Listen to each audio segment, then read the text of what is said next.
મિત્રો આજે ટીનેજરનો એટલે કે એક એડલ્ટમાં મેરેજ પછી લાગણીનો કેવો દુરુપયોગ થતો હોય છે ઘણી વખત અજાણ્યાપણે મા બાપ દ્વારા પણ, અને બાળકો કેવી રીતે હેરાન થતા હોય છે, જે બાબતમાં આપણે આ વિડીયો તૈયાર કર્યો છે. ખાસ કરીને મા બાપે પણ સમજવું જરૂરી છે કે ઘણી વખત બાળકો મા બાપ સાથે જોડાયેલા લાગણી અને એમના પ્રેમના કારણે ઘણી વખત તકલીફો અનુભવતા છે. જ્યારે એ બાબતનો દુરુપયોગ થતો છે, એટલે કે લાગણીનો દુરુપયોગ, ઇમોશનલી એબ્યુઝ કહેવામાં આવે અથવા ઇમોશનલી નેગ્લેક્ટ કરવામાં આવતા હોય છે. ઘણી વખત મા બાપને આ બાબતની ખબર નથી હોતી, કેમ કે ઘણી વખત એ નાર્સિસિસ્ટિક સ્વભાવ ધરાવનાર મા બાપમાંથી કોઈ એક પાત્ર એવું હોય કે જેના કારણે એ મા બાપ એમનું પોતાનું ધારેલું ન થાય, અથવા ઘણી વખત એમનું ધારેલું સામેવાળા બાળકો ન કરે, ભલે ને એ યોગ્ય હોય, ત્યારે એ લોકો પોતાના બાળકોને તરછોડી દેતા હોય છે, નેગ્લેક્ટ કરતા હોય છે. તો એમની સાથે ઇમોશનલી નેગ્લેક્ટ કરતા, એટલે કે બોલવાનું બંધ કરી દે, એને માન સન્માન આપવાનું બંધ કરી દે, એમની સાથે સંબંધો તોડી નાખે. અથવા માની લો કે ઘણી વખત એવું પણ થતું હોય છે કે એ લોકોમાં અફસોસ નાખતા હોય કે આ તમે ખોટું કર્યું અથવા તારા કારણે થયું એવું.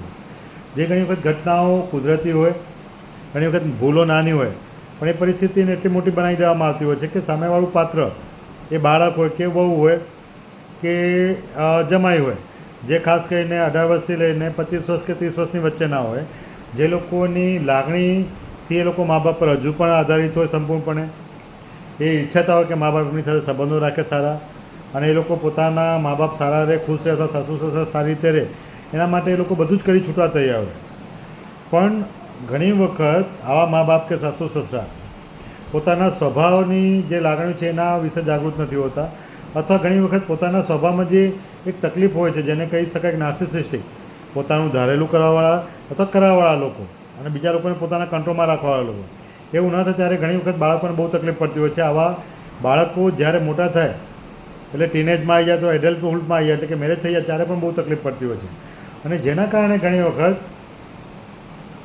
એવા બાળકોમાં, એવા એડલ્ટ જે વ્યક્તિઓ હોય છે, પુખ્ત વયના છોકરાઓ છોકરીઓ, એમનામાં ડિપ્રેશનની તકલીફ જોવા મળે. આવા લોકો ક્યારેક વ્યસનના રવાડે ચડી જાય. ક્યારેક જો છોકરીઓ હોય તો એ લોકોને એક તકલીફ થાય છે જે બહુ સ્ટ્રેસના કારણે થતી હોય છે, જેમાં વ્યક્તિઓ અચાનક સુકાઈ જાય, બેભાન થઈ જાય, ગભરામણ થઈ જાય, અને માણસો સુકાઈ જાય અને પડી જતા હોય છે. લોકો એવું કહેતા હોય છે કે આને માતાજી આવ્યા, કે આ તો જાણી જોઈને કરે છે. એવું નથી હોતું. એ એક મનની તકલીફ છે, કોઈ માનસિક બીમારી કે ગાંડપણની બીમારી નથી. બહુ તીવ્ર દુઃખના કારણે, લાગણીના કારણે વ્યક્તિના મગજના રસાયણો ઘટી જાય, ત્યારે એમનું શરીર સુકાઈ જતું હોય છે. જ્યારે શ્વાસ લેવામાં તકલીફ પડે, બેભાન થઈ જાય, શરીર જ્યારે ખેંચાઈ જાય છે. આવી તકલીફો અડધો કલાક 2 કલાક પછી સારું થાય છે. હવે ઘણી વખત એવી તકલીફો મોટાભાગે લોકલ ડૉક્ટરો, જે જીપી ડૉક્ટરો છે, સારવાર કરતા મદદ કરતા જ્યારે ટેમ્પરરીની રાહત થતી હોય છે, પણ આના કારણો જ્યાં સુધી નથી સમજાતા, એ દૂર નથી થતા. જે સામાજિક કારણો હોઈ શકે, આર્થિક હોઈ શકે, મનના હોઈ શકે, લાગણીઓના, સંબંધોના હોઈ શકે, એ કારણો સમજાતા નથી, જેના કારણે દૂર પણ નથી થતું. અને પછી આવા બાળકો લાંબા સમયે બીજી તકલીફો ઊભી થાય. ક્યારેક અંદર અંદર ઝઘડા ઊભા થાય એ બે વ્યક્તિઓની વચ્ચે, અને છૂટાછેડા થઈ જાય અથવા સુસાઇડ કરે એવું થતું હોય છે. ત્યારે માણસો એવું પૂછતા હોય છે અને એવું કહેતા હોય છે કે આ વ્યક્તિ આવું કર્યું કેમ કે મનથી નબળો હતો.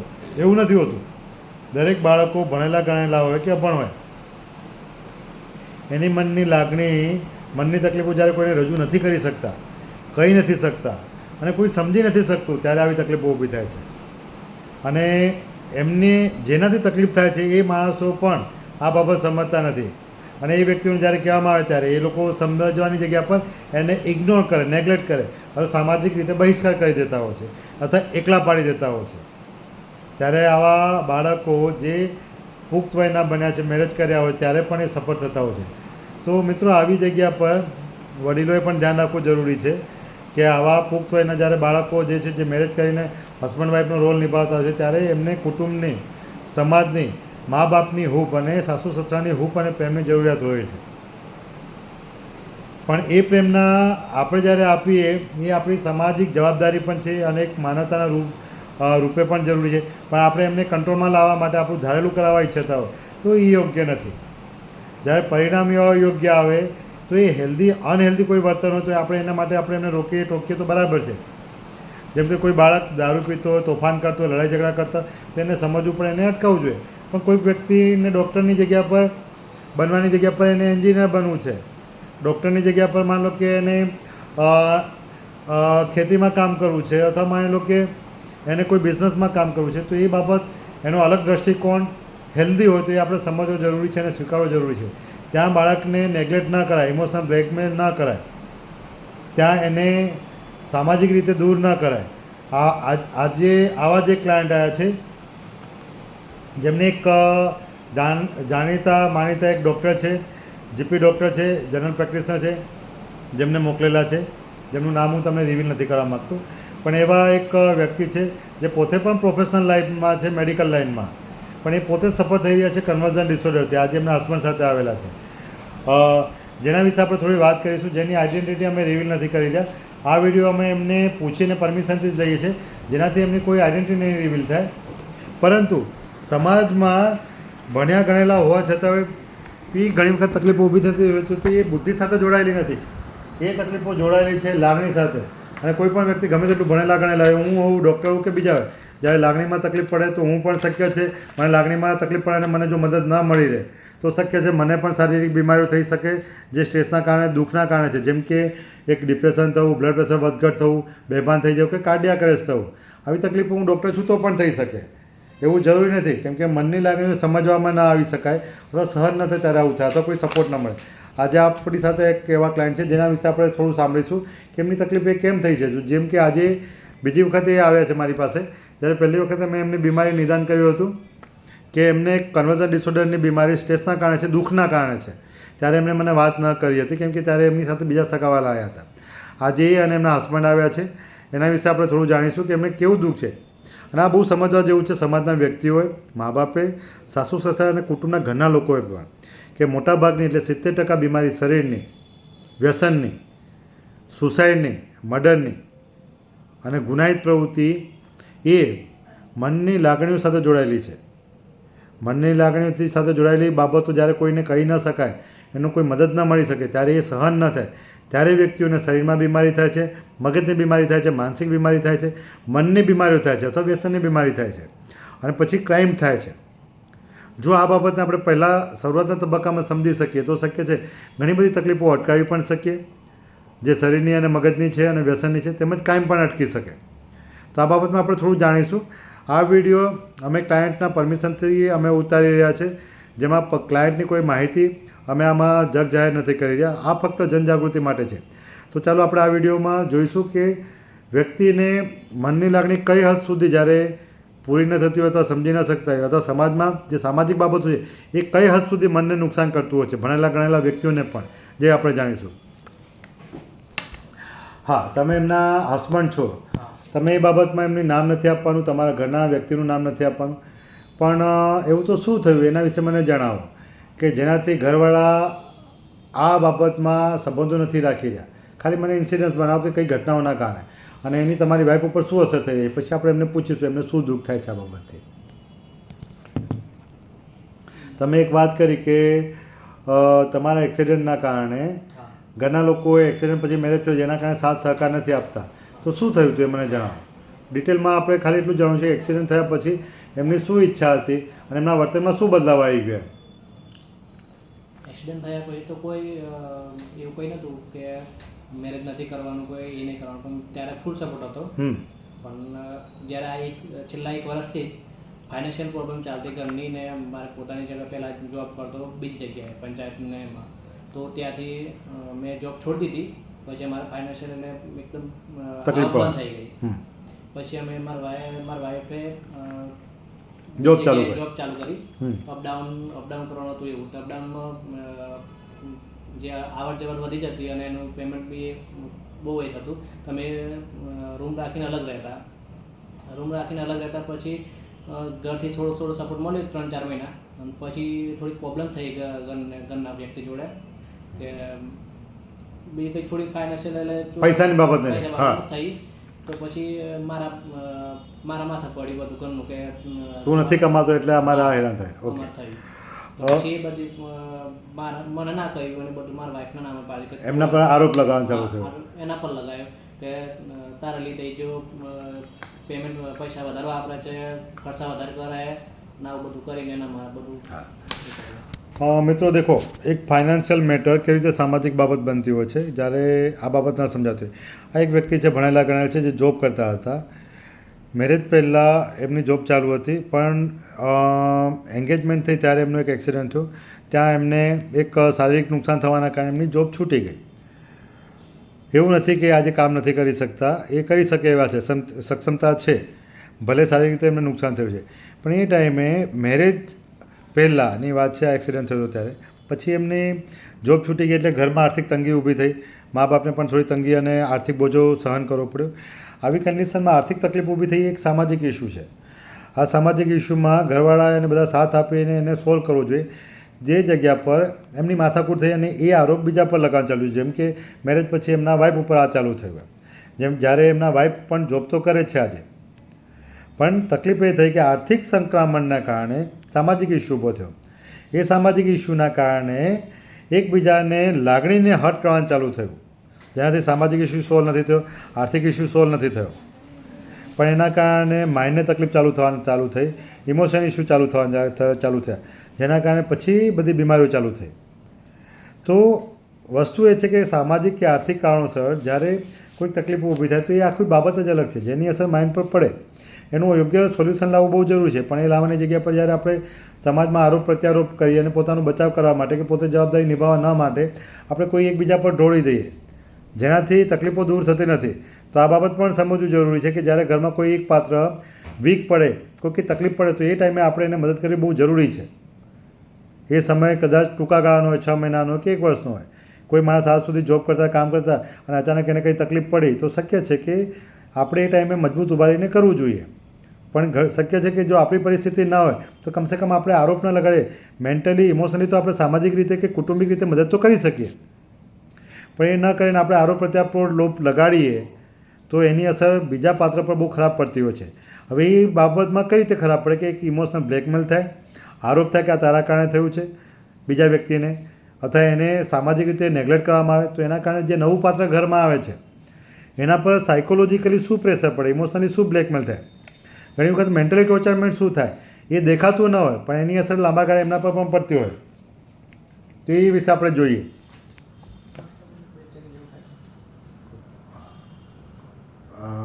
હા બેન, તમને શું તકલીફ પડે છે જણાવો. હવે બેન, આ બાબત જે બની એ બાબતમાં તમને શું દુઃખ થયું? આ બાબત જે વાત કરી તમારા હસબન્ડે એ દુઃખદાયક છે. એક પરિસ્થિતિ બદલાઈ એ પ્રમાણે લોકોની માનસિકતા બદલાઈ ગઈ અને ઘરના લોકોને એનું દુઃખ તો થાય, એમને બી વધારે થતું હશે.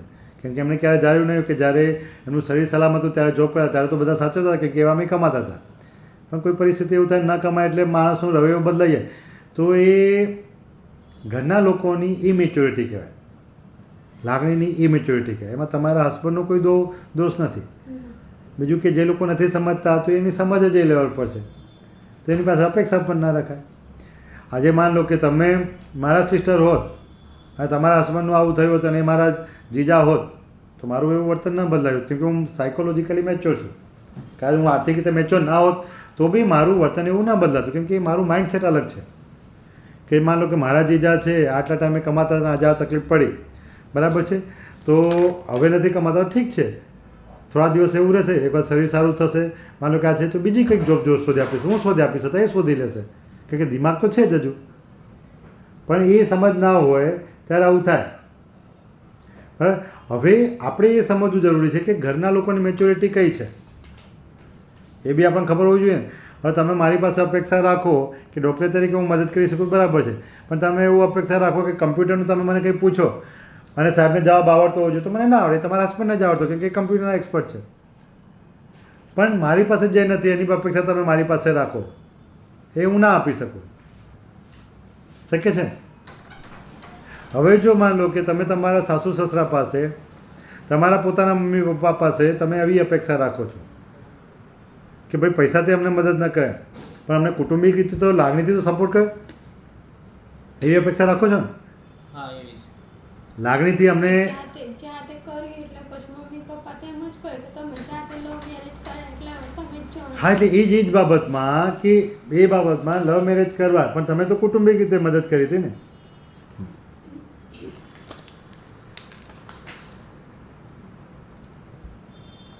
બરાબર છે. તો તમે મેરેજ ભલે કર્યા હતા પણ મેરેજ કર્યા એટલે કંઈ આમ તો સામાજિક રીતે જ કર્યા હતા, ભલે તમે એકબીજાને પસંદ કર્યા. આપણે ભાગી જઈએ, આપણે છેતરીને મેરેજ કરીએ તો આપણે એવું કહીએ કે કુટુંબવાળા આપણે મદદ ના કરે, પણ એવું તો હતું નહીં તમારા કિસ્સામાં. તો આમાં એવું કહે કે આપણી ચોઈસ આપણી હતી, પણ મેરેજ તો આપણે સામાજિક રીતે કર્યા હતા, તો એને લવ મેરેજ ના કહેવાય. પણ એટલે તઈ વારે ગમે તે કોઈ નહીં તો મારથી તઈ નહીં કહેવાતું એમ. હા, એટલે આપણને એ લોકો સાથ ના આપી શકે. હમ. હા, પણ તમે કહી તો શકો, મદદ માગી શકો. મદદ આપણે આર્થિક રીતે માગવાની ક્યાં જરૂર છે? પણ પછી લોવું થાય વધારે એમ. ના ના ના ના ના, જવાબ આપતા આવડવો જોઈએ બેન. લાગણીનો વિષય આખો અલગ છે, આર્થિક બાબત આખી અલગ છે. તો અહીં વારે કોણ જાય મમ્મી પપ્પાને તો પછી છૂટાછેડા લઈ લે એમ એવું કરી એટલે. હા, એટલે એ બાબત અયોગ્ય છે ને. માન લો કે મેરેજ થયા પહેલાં કે મેરેજ થયા પછી બાબતો બને એટલે આપણે છૂટાછેડા આપી દેવાનો, સાથ છોડી દેવાનો, એવું શીખવાડનાર વ્યક્તિ તો અયોગ્ય કહેવાય. હા એટલે આ જ વસ્તુ તમારી સાથે થઈ હોત ને એમને કહેવામાં આવે કે તમે છૂટાછેડા લઈ લો એમ થયું હોત તો એટલે હું નહીં કહેતી ઘરના. ના, તો પછી એવા લોકોને નહીં કહેવાનું. મહેનત આપણે કરી લેવાની, એમાં ક્યાં વાંધો છે? આપણે સક્ષમ તો છે, ભણેલા ગણેલા છીએ, તો એમાં ક્યાં વાંધો છે? મિત્રો, હવે આ જે કપલ આવેલા છે એ કપલમાં એવું છે કે એમના જે ક્લાયન્ટ છે જેમને કન્વર્ઝન ડિસઓર્ડરની તકલીફ થઈ છે, એમને દુઃખ અને ચિંતા એ બાબતમાં છે કે એમના હસબન્ડ જ્યારે જોબ કરતા હતા, કમાતા હતા અને એક્સિડન્ટના કારણે એમની જોબ છૂટી ગઈ અને એમના કમાવાનું બંધ છે અને બેન જોબ કરે, પણ આના કારણે બંને ફેમિલીવાળા લોકોએ એમને સાથ છોડી દીધો છે. આર્થિક રીતે છોડી દીધો તો જો આપણે કહીએ કે ભાઈ અમે પૈસાની રીતે મદદ નથી કરી શકતા, અમે આવી ક્ષમતા, તો ચાલે. પણ આ લોકોએ સામાજિક રીતે અને લાગણી રીતે પણ મા બાપે અને સાથ છોડી દીધો છે અને કુટુંબવાળાએ સાથ છોડી દીધો છે. તો એ બંને વ્યક્તિઓને આજે તકલીફ પડી રહી છે. હા, તો આ તકલીફ પડી રહી છે. ટેબ્લેટ જ તો એક તકલીફ પડી રહી છે. તો સમાજના લોકોએ પણ આ બાબતમાં બહુ સમજવું જરૂરી છે કે આપણે જ્યારે પોતાના બાળકોને જેવું આપણે શીખવાડીએ જે અયોગ્ય હોય, કંઈ કહેવાનું નથી, આપણે અયોગ્ય હોય એવું શીખવાડતા તો એ વસ્તુ યોગ્ય નથી. કોઈ પણ પાત્ર જે છે જ્યારે એને કોઈ તકલીફ પડતી હોય, એક પાત્ર માનો કે આપણો દીકરો છે કે આપણી દીકરી છે, એના પાર્ટનર જ્યારે તકલીફ પડતી હોય તો આપણે સમજાવવું જરૂરી છે કે બેટા તારું પાર્ટનર છે, તારે એને સપોર્ટ કરવો જરૂરી છે કોઈ પણ પરિસ્થિતિમાં. બીજું કે અમે તારી સાથે છીએ, કે તને કંઈ જરૂર પડે, તમારી જરૂર પડે તો અમે ઊભા રહીશું એમ. એ આર્થિક હોય, સામાજિક હોય કે લાગણીથી. હા, આપણે ન કરી શકતા હોય આર્થિક રીતે તો ના પાડી શકાય, બેટા અમારાથી આર્થિક રીતે ન કરી શકાય, અમારી પાસે એટલી સંચનતા નથી, પણ લાગણીથી, કુટુંબિક રીતે અને સામાજિક રીતે તો આપણે ટેકો આપી શકીએ ને. મોટાભાગના કિસ્સામાં ટીનેજરોમાં અને યંગ જનરેશનમાં એવું થાય છે કે એ બાળકોને કે એ વ્યક્તિઓને પોતાના કુટુંબવાળા લોકોનો યોગ્ય સપોર્ટ નથી હોતો, એટલે એકલા પડી જતા હોય છે. એ એકલા પડવાના કારણે એમને કાં તો મનની તકલીફો ઊભી થાય છે, કાં તો વ્યસનની તકલીફો ચાલુ થઈ જાય છે. એ લોકો એકલતાના કારણે લાચારી અનુભવે છે. એ લાચારી અને એકલતાના કારણે ઘણી વખત એ વ્યસનના રવાડે ચડી જાય. પછી આપણે એવું કહીએ કે આજના ટીનેજ આપણું સાંભળતા નથી, પણ એવું નથી. ટીનેજ સ્માર્ટ છે, સ્વતંત્ર પણ બની રહ્યા છે, પણ સ્વતંત્ર બને એટલે એવું જોયું નહીં કે ખોટા જ હોય છે. એ સ્વતંત્રમાં એ લોકોનું પોતાનું ડિસિઝન યોગ્ય રીતે લઈ શકે છે. એ યોગ્ય હોય તો આપણે મદદ કરવી જરૂરી છે. જો અયોગ્ય ડિસિઝન અનહેલ્ધી હોય તો એમને ત્યાં અટકાવવા પણ જરૂરી છે. પણ એમની અલગ ચોઈસ હોય તો આપણે વડીલ તરીકે આજના સમાજમાં આપણે સ્વીકારવી પણ જરૂરી છે. બીજું કે જો આપણે સાથ ના આપીએ તો શક્ય છે કે એ લોકો તૂટી પણ જાય. અને ઘણા લોકો એવા મજબૂત હોય કે જો આ ટાઈમમાં ટકી ગયા તો એ પછી એ લોકો મા બાપને સાથ નહીં આપે પાછલી ઉંમરમાં. પછી આપણે એવું કહીએ કે આ બાળકો અમને સાથ નથી આપતા કે મા બાપનું વડીલ તરીકે ધ્યાન નથી રાખતા, તો શક્ય છે કે એ બાળકો પછી નફરત કરતા થઈ જાય. આવી કન્ડિશનમાં જ્યારે આપણે એમને સાથ ના આપ્યો હોય, જ્યાં એકચ્યુઅલી ખોટી નથી, પરિસ્થિતિ પ્રમાણે સર્જાય છે, કોઈ જાણી જોઈ સર્જાય નથી. કોઈનો એક્સિડન્ટ થઈ જવો, કોઈકનો હાથ પગ તૂટી જવો અને માનો કે કોઈની નોકરી છૂટી જવી, એ કુદરતી છે. એ કોઈના હાથમાં નથી હોતું કે આ થશે કે ન થાય. પણ આવી પરિસ્થિતિમાં જો ઘરના લોકો સાથ ના આપે તો એવા વ્યક્તિઓ જેની સાથે આવી ઘટના બની છે કદાચ તૂટી જાય, સાયકોલોજીકલી તૂટી જાય, મનથી તૂટી જાય, સામાજિક રીતે તૂટી જાય. અને આવા બાળકો જો પોતાની મહેનતથી જો ટકી ગયા તો એવા બાળકો મા બાપ માટે નફરતની ભાવના ધરાવતા થઈ જાય. અથવા એવા વ્યક્તિઓ સાથે એ લોકો ધ્યાન ના આપે ભવિષ્યમાં. પછી આપણે એવું કહીએ કે આ વ્યક્તિઓ અમને ધ્યાન નથી આપતા અથવા મા બાપનું ધ્યાન નથી રાખતા, તો શક્ય છે. એ તો પેલું જે કહીએ છીએ કે ટીટ ફોર ટેટ, જેવું કહીએ ને કે આપણે જેવું વાવીએ એવું જ લણીએ. અને આવા બાળકો માન લો કે ક્યારેક કોઈક પગલાં ખોટું ભરી દે તો એ માણસો જીવ પણ જોખમમાં મુકાઈ જાય. કોઈ સુસાઇડ કરી લે તો બી જોખમમાં છે. અને સુસાઇડના કારણે માણસો મજબૂત હોય, ટકી રહે, પણ ટકતા ટકતા માન લો કે એમને તકલીફ ઊભી થાય, જેમ કે એમાં કન્વર્ઝન ડિસઓર્ડર જેમ કે આ બેનને થયું છે. એ કોઈ ગાંઠપણની બીમારી નથી, કોઈ પાગલપણની બીમારી નથી, એ સ્પેસિફિક સ્ટ્રેસ સાથે જોડાયેલી બીમારી છે. લાગણીઓ જ્યારે સહન ન થાય ત્યારે માઇન્ડને નુકસાન થાય.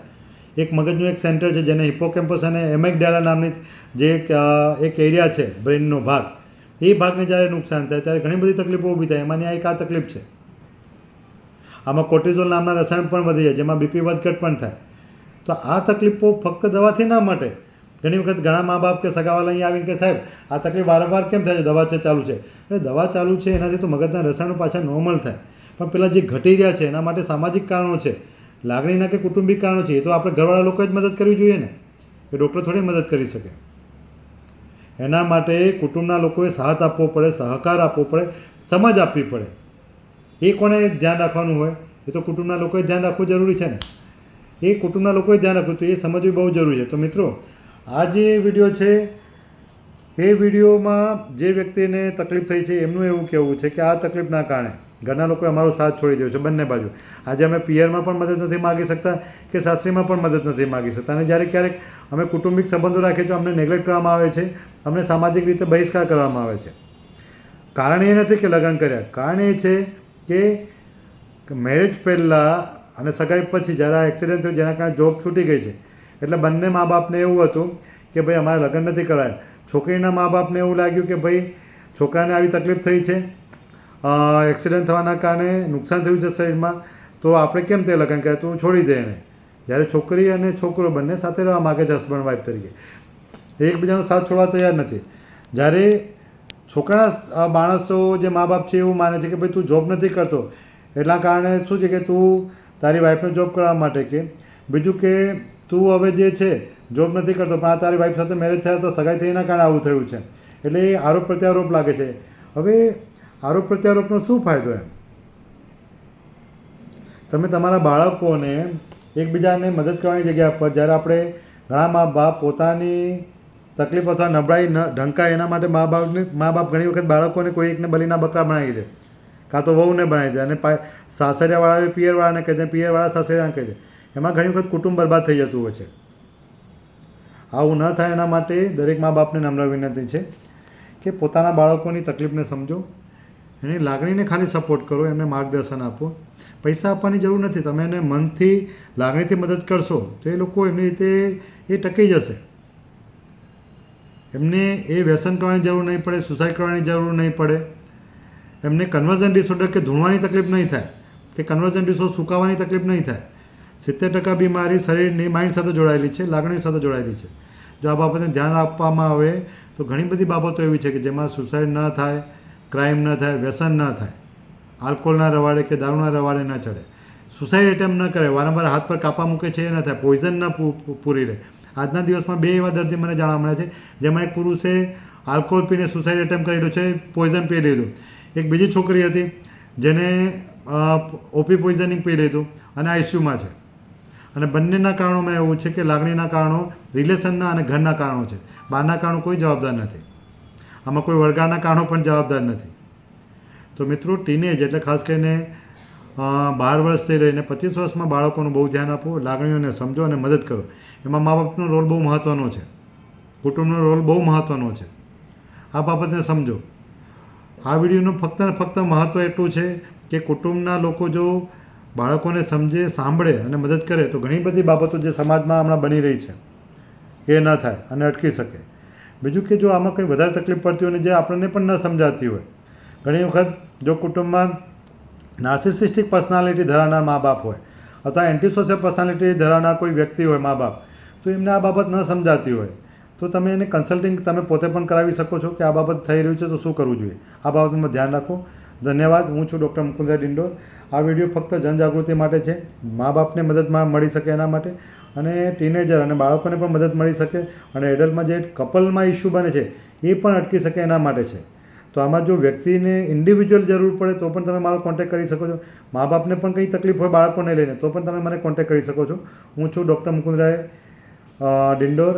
લુણાવાડા ખાતે પ્રેક્ટિસ કરું છું, MD ન્યુરોસાયકાટ્રિસ્ટ તરીકે. Thank you.